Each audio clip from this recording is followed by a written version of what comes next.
Hello there. So you want to know how you can set up Twitch alerts? This is going to be the only video that you'll ever need to watch on the internet. So with that being said, let's get straight into the video. First of all, simply open any browser that you prefer using and head to twitch.tv. Once you've done that, simply go ahead and head into your creator dashboard.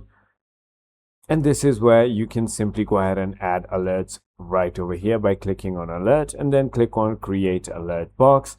Once you've done that, as you can see, all your alert boxes are going to be created. All you need to do now is simply go ahead and copy the browser source URL down over here, as you can see, just like that. And once you've done that, simply head into your streaming software. For me, it is OBS Studio. And now head into right over here on sources, click on the plus icon and click on browser.